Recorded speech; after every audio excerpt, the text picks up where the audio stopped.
Hello and welcome to Severna Republic, Foundation of a Nation. This is a new series I'm doing just where I'm going to lay out the very foundational things that I do when I start a new republic for the first time, and we will build this up to a thriving, rich and powerful nation. Over the next few episodes, we'll go from just the very fundamentals to more technical aspects of gameplay later on in the episodes. So, if you'd like the sound of that, stay tuned and off we go. So, just to begin with, I build the roads. I've laid these ones down in a square which is around, I think it's 400 by 400 square or around that. No, it must be bigger than that actually. Let me just see. Okay, so yeah, so I think actually they are the square's 800 by 800 meters, there or thereabouts, and then each district I do is usually 400 by 400. I believe I will just check those, so I'm not 100% on that, but yeah, so I lay down the roads, but each district I have is around 400 by 400, so that's a square just there. So the first one I'm going to build today is the Mercury District, and I'm going to do them in the order of the planets. So with each new district in this square, I will be Mercury, Venus, Earth, Mars, Jupiter, blah, blah, blah, you know the rest. And then if I do end up needing more districts, which I'm not sure, 9 districts will probably be more than enough. So yeah, so first of all we lay down the roads there, just to get an idea of the scale, and it helps just obviously portion off a piece of land. And whenever you start off, always use the mud roads because they're free.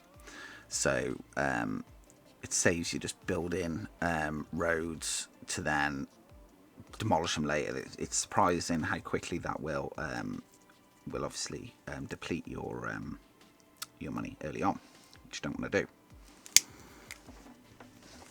I mean, if you want to be like really good, then build a construction,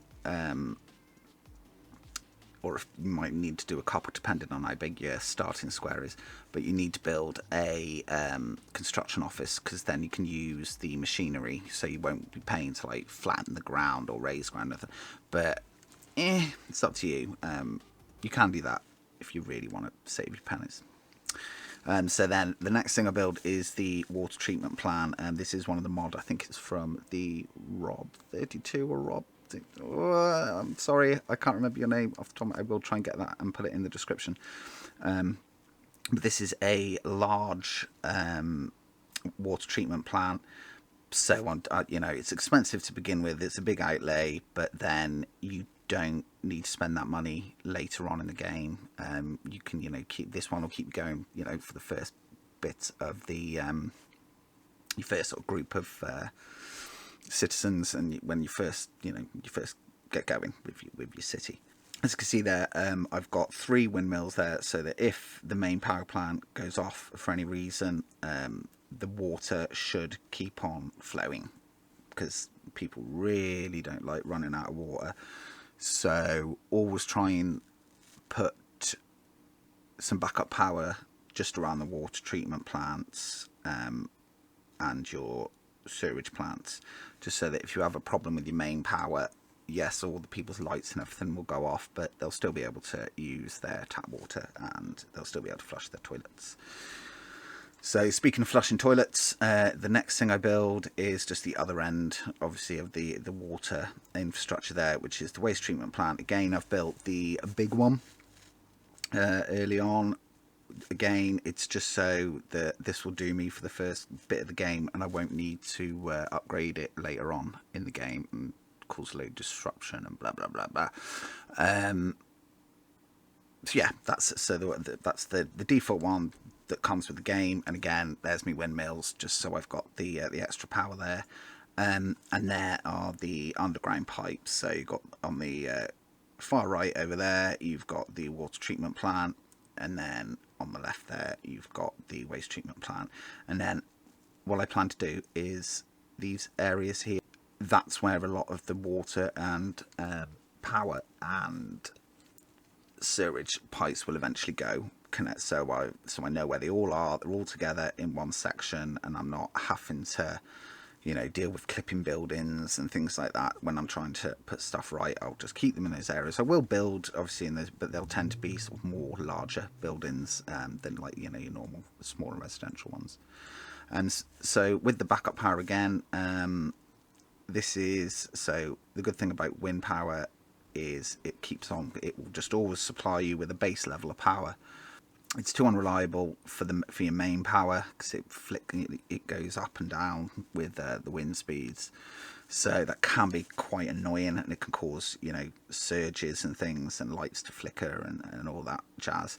But if you connect those around, if you can, so I tend to have like a 2-tier power system. So you've got the backup one, which will have exclusively substations that connect directly to it and only it, and those are positioned around places where where important infrastructure is as well. And then over the top of that, I will also then put the normal substations that connect to the main power plant. But yeah, just to bear in mind there.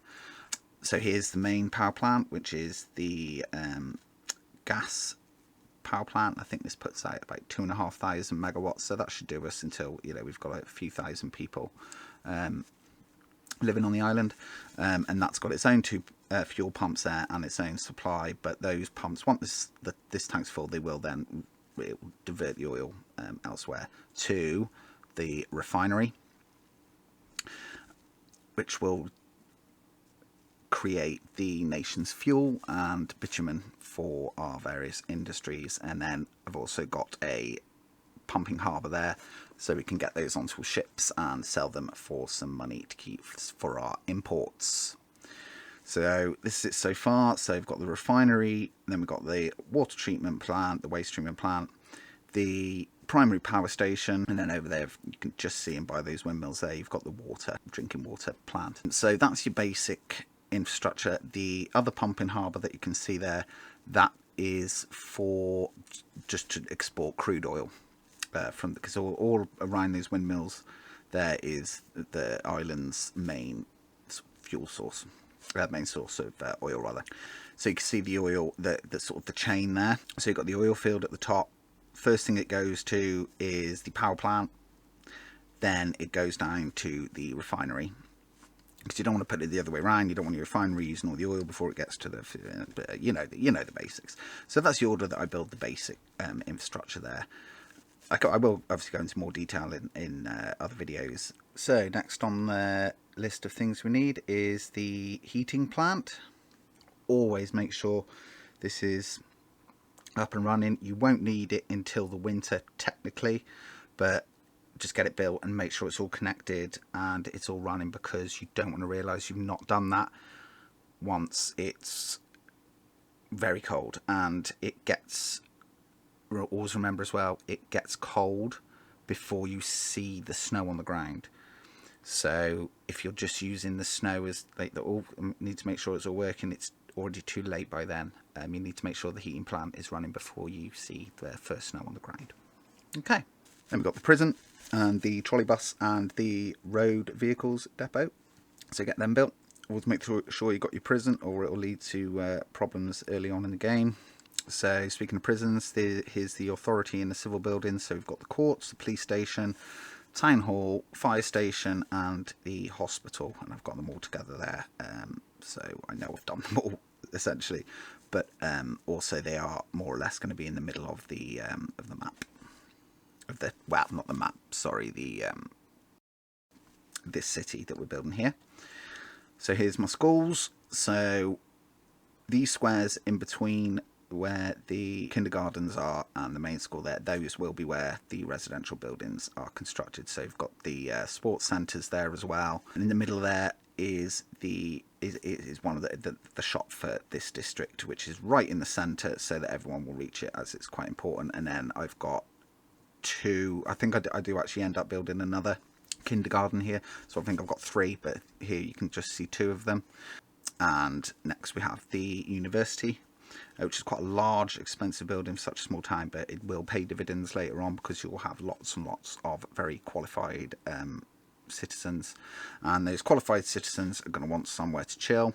So here is the indoor swimming baths and the outdoor swimming pool, and they can see that big tall tower in the background. That is one of the heating exchanges there. Yeah, so that's it, the leisure centre. And there's some outdoor leisure areas there, and a nice little fountain, and a nice monument of Lenin. Okay, so yeah, that's the sort of the centre of town there. So you've got the university at the top, the leisure areas, cinemas, the shops, and a sports centre. Here's not too pretty, but the landfills. So I've got 3 here. So the big one at the top there, that's for mixed waste. Then the one in the middle is for the hazardous waste, and then the one nearest us there is for construction waste. So all in all, it's pretty much all set up and ready to go, and I will be getting the citizens established in the next episode. So far, you start the game with 10 million rubles, and I have spent 6.4 million rubles and $66,000. That's just on some police cars and ambulances. Okay, so this is leaving me now. I think I've got 3.5 million, and that will probably be just enough to get our citizens in residential buildings. But by then, I should be exporting quite a bit of fuel and oil. But then I will also be consuming more food. But yes, so hopefully I'll nearly run out of money, but then we should tick upwards. Fingers crossed. Hopefully. So we'll finish out now with some views from ground level in the newly built Mercury District, and then we'll close out with just the constitution of Severna. So thank you very much for joining me today, and I hope to see you in the next one. Thank you very much. Bye bye.